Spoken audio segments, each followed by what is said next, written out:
छुपाया जा रहा है इसराइल में होने वाली तबाही को, छुपाया जा रहा है नेतन्याहू को, और छुपाया जा रहा है इसराइल के पैट्रियट और थर्ड।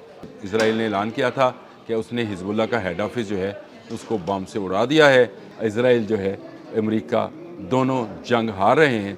बिस्मिल्लाहिर्रहमानिर्रहीम, बोलते कालम के साथ मैं अमर रज़ान। और इसराइल का एक नहीं, दो नहीं, 3 जहाज़ जो हैं वो तबाह हुए हैं। बड़ी ख़बर है जिसको शाया किया गया है। बिन गोरियान जो उनका एयरपोर्ट है उस पर हमला किया था ईरान ने, और ईरान के हमले के नतीजे में जो प्रोजेक्टाइल जो कि मिसाइल, प्रोजेक्टाइल इसलिए कहते हैं कि ये पूरा एक प्रोजेक्ट है, यानी प्रोजेक्टाइल इस तरह की एक ही मिसाइल के अंदर बेशुमार दूसरी सलाहियतें मौजूद होती हैं। जिस तरह से क्लस्टर बॉम्ब्स हैं वो भी मौजूद होते हैं। और इसराइल के आसमान पर आजकल इस तरह की आतिशबाजी जैसे हम आम दिनों में देखते हैं कि एक हवाई चलाते हैं और ऊपर जाकर वो जब फैलती है तो उसमें से कई गुल जो हैं, गुल से मुराद ये है कि कई आग के जो हैं शोले वो निकलते नज़र आते हैं, आंखों को भले लगते हैं, लेकिन तेल वेब में आजकल रोज़ाना यहूदी ये नज़ारा देख रहे हैं। कल जो पारस गैस फील्ड पर हमला हुआ उसके बाद जवाब देना शुरू किया ईरान ने। बारी बारी उसने कभी कतर, कभी अबू धाबी, कभी सऊदी अरब, उनकी गैस और ऑयल फील्ड्स पर हमला किया, लेकिन इसराइल को उसने ऐसा जवाब दिया कि याद रखेगा बिन गोरियान एयरपोर्ट एक मरतबा फिर बंद हो गया। वैसे तो खलीजी कई ममालिक जो हैं उनकी एयर स्पेस इस वक्त बंद है, कुछ धुएँ की वजह से और कुछ उन मिसाइल्स की वजह से जो ईरान से उड़ते हैं और आकर गिरते हैं, और उनका कोई जवाब देने वाला नहीं है। यानी उनके इंटरसेप्टर्स जो हैं अब उसको रोकने में कामयाब नहीं हो रहे। 3 जहाज़ जो हैं उनके बिन गोरियान एयरपोर्ट पर खड़े तबाह व बर्बाद हो गए, और इसका उन्होंने बाकायदा ऐलान भी कर दिया। इसके साथ साथ कल रात होने वाले हमलों में अब तक की इतलात के मुताबिक सैकड़ों यहूदी जो हैं वो ज़ख्मी हुए और 20 जो हैं वो हलाक हो चुके हैं। 7 की इतला जो है ये यहूदी अखबारात भी दे रहे हैं, लेकिन ये 7 से मामला कुछ ज़्यादा है, क्योंकि छुपाया जा रहा है इसराइल में होने वाली तबाही को, छुपाया जा रहा है नेतन्याहू को, और छुपाया जा रहा है इसराइल के पैट्रियट और थर्ड और एरो उनका अपना दिफाई निज़ाम है जो इस जंग में बिल्कुल किसी काम का नज़र नहीं आया है। ईरान ने जहाँ जहाँ चाहा है वहीं वहीं इनको ठोका है, यानी वो मिसाइल ठोका है, और उस मिसाइल के नतीजे में इनके तमाम जो सैटेलाइट सिस्टम्स के थे चीज़ें वो तबाह हुई। सैटेलाइट रिसीवर स्टेशन जो हैं वो तबाह हुए। कल की रात इजराइलियों यानी यहूदियों पर काफ़ी भारी रही। एक तरफ से ईरान के मिसाइल्स, बैलिस्टिक मिसाइल्स और उसके क्लस्टर बॉम्ब्स जो हैं वो आग लगा रहे थे, तो दूसरी तरफ हिजबुल्लाह ने भी अपना जो है काम दिखाया।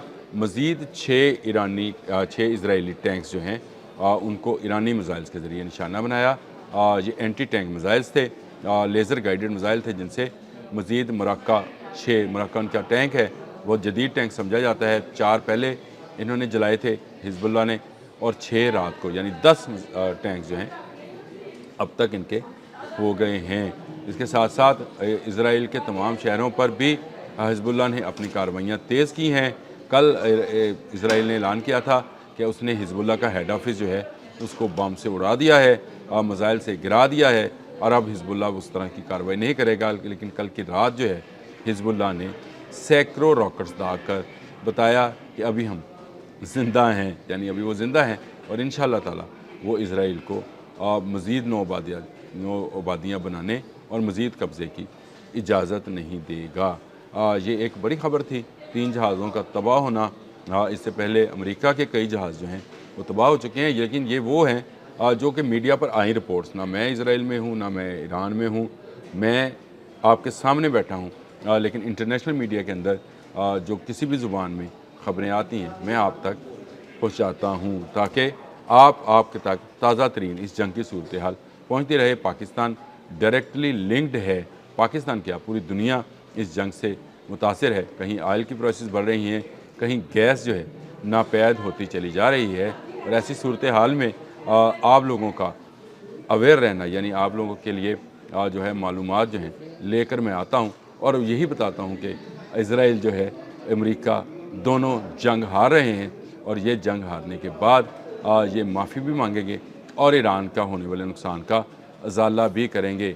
आपने हुर्मुज़ भी अब हमेशा हमेशा के लिए ईरान के कब्ज़े में चली गई है, जो कभी ये वापस नहीं ले पाएंगे, क्योंकि अब ईरान वहाँ से गुज़रने वाले तमाम जहाज़ों से मसूल लिया करेगा। मसूल समझते हैं, चुंगी लगती है जो चुंगी लगेगी, और ईरान को ये उस नुकसान का जो इस जंग में हुआ है उसका अजाला किया करेंगे, पैसे दिया करेंगे।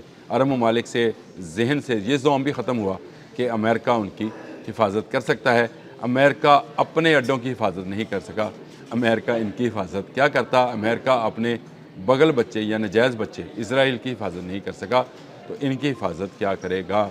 ईरान ने ताक ताक कर ऐसी ऐसी जगहों पर निशाने लगाए हैं कि ये निशान इनके चेहरे समेत जिस्म के खुफिया मकामात पर भी आपको जो है दिखाए जा सकते हैं। लेकिन ईरान ने कल रात जो किया वो कमाल था। इसराइल के 3 जहाज़ जो हैं वो बिन गोरियान एयरपोर्ट पर खड़े खड़े तबाह हो गए। इससे पहले प्रिंस सुल्तान एयरबेस पर भी 5 जहाज़ तबाह किए थे, 2 जहाज़ फ़ज़ा में तबाह हुए थे, 3 जहाज़ों को ये कहते हैं फ्रेंडली फायर से मार गिराया था।